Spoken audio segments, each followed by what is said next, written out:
I'm just going to quote a piece from the Independent, from the television presenter Kirsty Allsopp. Apparently she's been accused of feminists of being against feminism. Well, anyway, this is a quotation, and apologies for the bad language, but this is a quotation. Okay, the headline is as follows: Kirsty Allsopp is fed up with your hatred. And I've had people saying I'm taking women back to the dark ages, that I'm anti-feminist. It is fucking bollocks. I'm an independent woman with my own company who encourages other women. Anyone who knows Phil Spencer, her co-presenter on Location, that's in brackets, and I, and me and Ben Anderson, her boyfriend, knows the dynamic. Yes, I happen to wear skirts because I have small ankles and a large arse. This is in capitals.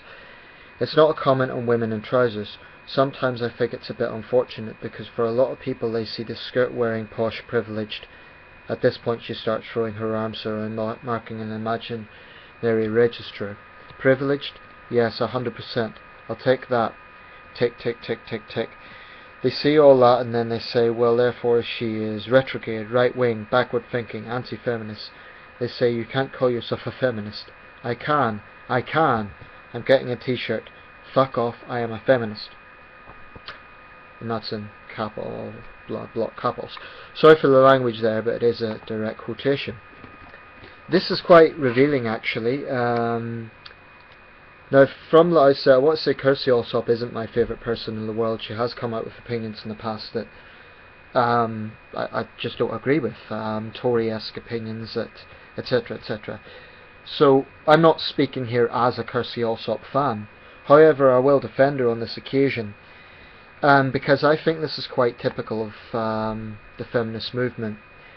Quite often feminism is perceived to be a left-wing movement, but here you have Kirsty Allsopp, who's widely seen as being a conservative, and she's saying that she's a feminist. But for me this actually highlights something else. It highlights that feminism, for all its talk about empowering women and giving women a voice and equality for women, it actually has developed into a very obnoxious movement that turned women against each other, that actually becomes almost a McCarthyist type situation of who is and who is not a feminist. And if you're branded a non-feminist or an anti-feminist, then God help you, because you may as well be Hitler. That's what the movement does.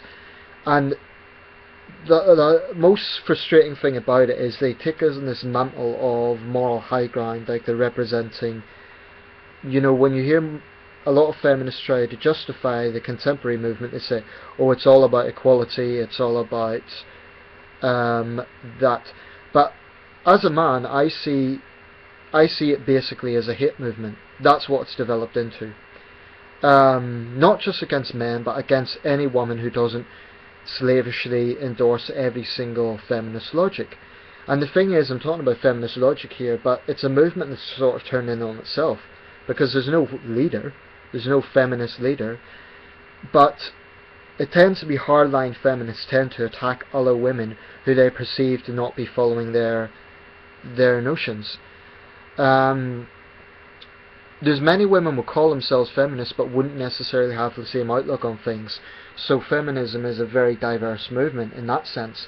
However, I do believe that in the Western context it has become something very ugly. It's become almost totalitarian in its outlook. Now, by totalitarian, I'm not talking about a dictatorship de facto. I'm talking about in terms of its ideology. It's basically become agree with us or else. It's a very threatening, very divisive and very obnoxious movement. And I mean, ask yourself this question: when you look at the sort of things that feminists put out, when you look at the sort of things that the movement puts out, how much of it is positive versus how much of it is negative? And I'm not talking about a worldwide context here, I'm talking about specifically Western feminism. What I mean by that is in countries whereby women's voting and so on was established a long time ago, and where there is no laws actually discriminating against women. Now, I cannot think of a single law in this country that discriminates against women. Not one. So, the movement insists it's just about equality, and feminists often insist that. They say, we don't hate men, it's just about equality. But I would reverse that and say, okay, well, does the feminist movement ever say anything positive about men or masculinity? Ever? And I honestly struggle to find an example. There may well be, feminists might turn around and say, oh, well, we quote this great man, but, you know, they'll quote male feminists. That isn't what I'm talking about. I'm talking about, because in my experience, male feminists tend to be quite obnoxious themselves. They're very self-righteous, they tend to talk down to other men, and they tend to be quite very self-deprecating, like we men are responsible for everything. That's just my experience. They'll dispute that, of course, but I'm only being honest. That is what I see. What I hate is this notion that if you don't believe in a certain ideology, then you're pigeonholed a certain way. In other words, if you don't slavishly endorse feminism, then they will portray you as a hateful misogynist, i.e., you must want to keep women in chains, and you must oppose women's equality. I absolutely detest the narrow-mindedness of this sort of thinking, and I also detest the fact that anyone who stands up to it, especially men, will find themselves absolutely pilloried by the press. Any man who stands up to feminism and points out some of the hypocrisies and some of the serious flaws within the contemporary movement, contemporary Western movement, won't have a say. He'll automatically be branded a misogynist. Now, I'm not saying that there aren't people out there who criticise feminism who are actual misogynists. Unfortunately, it does still exist. I'm not saying the situation is rosy and perfect for women. Misogynism does exist. Okay, I acknowledge that. But so does misandry, mostly coming from the feminist movement. Misandry, if you don't know, means hatred of men and boys. If you think that's an exaggeration, just look at some of the rhetoric coming from the feminist movement and coming from some feminist websites, and you'll see what I'm talking about. The movement claims to be about equality, but actually most of the time it's just negative, divisive rhetoric. I mean, if they were really about equality, why would they obsess so much about the decisions adult women take? In other words, criticising other women for what they dress in. I'll give an example. Recently, Yasmin Ellaby-Brown had a column predictably blaming men for the fact that some women choose to wear high heels. That's the sort of ridiculous outlook that really makes feminism a bit of a joke. Because around the world there are actual serious human rights abuses going on against women, and those are issues that really do need to be campaigned on. So when feminists sort of blame men for the decisions that, i.e., if a woman wants to look glamorous and wears high heels and she's in pain because of that, to blame a man is utterly ridiculous. I mean, that's just absurd. And I think it's actually very patronising towards women to sort of suggest that a free-thinking adult woman is being brainwashed by us evil, controlling men to do this. It's rubbish.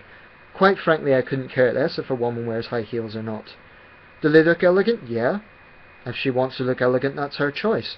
If she doesn't, she wants to be comfortable, great, wonderful. But the idea that I as a man am dictating that is just utterly absurd. And this is why I argue that it is a divisive movement. Because feminists always scapegoat men for everything, basically. And they're actually, in doing so, they're actually patronising women. Take, for example, women who commit crime. Feminists will often campaign on the plight of women in prison. And yet, this obviously goes against the logic of equality. Because with equality comes equal responsibility. So why should an adult woman who's made a decision to commit a crime receive a more lenient sentence than a man who may have committed the same crime? If you believe in equality, you would argue that she should face exactly the same penalty. But feminists will always argue that she shouldn't even go to jail. Now, this isn't an argument about the rights and wrongs of jail, it's simply an argument about double standards. So what I'm saying is, if you're going to argue that, then argue it for everyone. Also say, well then the men shouldn't go to jail, it's counterproductive, or whatever you think of that. But I think it is indisputable that anybody who questions this will automatically be attacked by feminists as a hateful misogynist. And it is basically the notion that you have to slavishly agree with us. But the point is, there isn't even a feminist leader, so what exactly are you agreeing with? I believe in equality. I believe in human rights. I believe in women's rights. But I will not be forced to call myself a feminist because I don't believe that contemporary Western feminism is particularly progressive. I think it's divisive. I think it's hypocritical. I think it does have clear misandric elements. And I think it just turns women against each other. It's far more divisive than it is unifying. Because the idea that most men want to control women is rubbish. Most men I know have a pretty open-minded view about equality. But they wouldn't necessarily call themselves feminists. And there's plenty of women that wouldn't necessarily call themselves that either. Why? Because the movement has an image problem, and rightly so. And I'm getting a little bit fed up of some elements of the press constantly basically promoting their agenda of agree with us or else. The Independent and the Guardian are both guilty of it, and the BBC to some extent. And it's basically a case of, I see it as the equivalent of trying to promote conservatism or socialism or any other ideology. That's what feminism is. The idea that, you see, in parts of the world it is about human rights, and that's what it should be about. But basically, take for example the Western feminist obsession with the idea of objectification.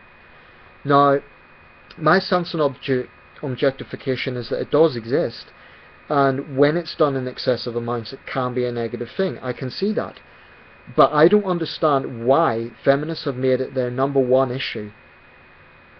Their absolute number one issue. I don't get that. Because if a female singer, if a female artist wants to show herself in a sexually provocative manner, call it what you want, that's up to her. If people don't like it, don't watch the video. But I'm so sick and tired of seeing feminists turn round and blame men for that. If Rihanna or Beyonce or any other female artist wants to make a sexually explicit video, that's their business. If you don't like it, whatever. I'm not particularly a fan of that. It's not my thing. But I don't see it as the gravest threat facing women in the world. I really, really don't. Because it's sending out the notion that all men are incapable or sex beasts who can't control themselves. The reality is the only people to blame for things like rape are the rapists themselves. So this obsession with objectification, I think, is actually going down the lines of saying that those sort of things provoke rapists and perverts and so on. In the end of the day, you cannot police people's mind. If free-thinking adults want to show their bodies in a certain way, provided they're not breaking the law, I believe they have a right to do that. And, I honestly do think sometimes if feminists had their way, they would have women going around wearing niqabs. Does that sound like an extreme statement? Well, quite frankly, there's times I can't see much difference between feminist arguments and Islamist arguments when it comes to women and choice. Because really, there doesn't seem to be a huge deal of difference. Both enforce their views, both demonize anyone who disagrees with them, and both argue that they're doing it for the good of women. If you really believe in supposed feminist principles, then you wouldn't lose sleep over sexually explicit videos, because you would recognise that whilst they may not be very pleasant, there are much graver issues facing women in the world. And I'm not saying they're harmless. I'm not saying that. Okay, I can appreciate that it is cynical for companies to rely on that, and certainly within the music industry there is a certain truth in the fact that there is more profit made from sexuality than from talent. There is some truth in that, and that's unfortunate. But nevertheless, the current campaign of feminists to basically scapegoat men for it is just absurd. And I just cannot stand this divisive sort of overtones of the movement, not just against men, but against any woman who doesn't subscribe. And I believe this is just an example of it. Kirsty Allsopp has obviously had to call herself a feminist in order to appease these people. Now maybe she does think that's what she is, that's fine, it's her choice. But I do believe that's the way it's become. Feminists, it's like a feminist civil war. And it's almost laughable if it wasn't so bloody annoying.